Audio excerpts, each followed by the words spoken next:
1 Corinthians chapter 11, we will read through from 1 through to 16. Be ye followers of me, even as I also am of Christ.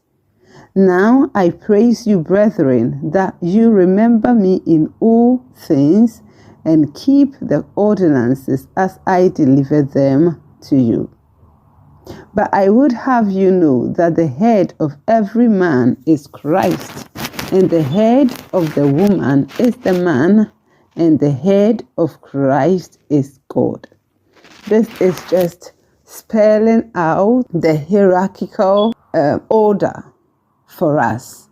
So, in our church and in our family, he says, I want you to know that the head of every man is Christ, and the head of the woman is the man, and the head of Christ is God. So it means that God is looking that in our Christian homes, the husband is dependent on God. He is relying on God, and every rule or whatever decision he makes for the family, God is looking at him that what he is deciding for the family, that he has consulted God first. He has consulted Christ first, because Christ is his head.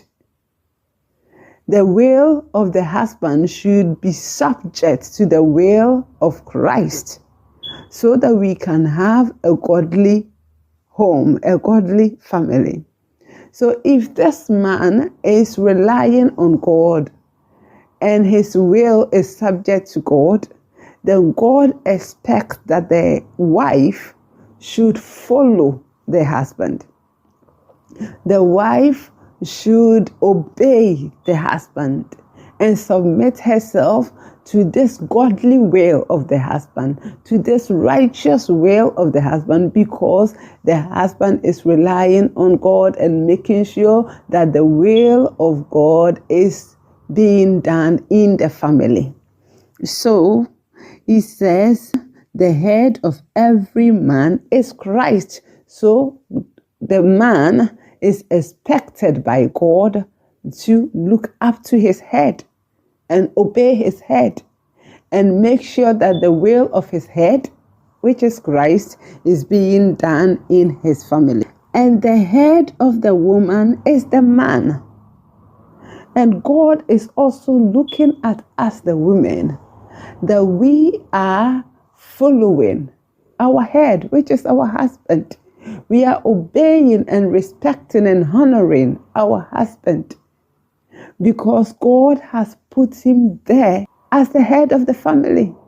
The Bible says that the head of the man is Christ. So when I look at my husband, I should know that I am looking at Christ. That is, if he is a godly husband. I should take his instructions as if it's coming from God.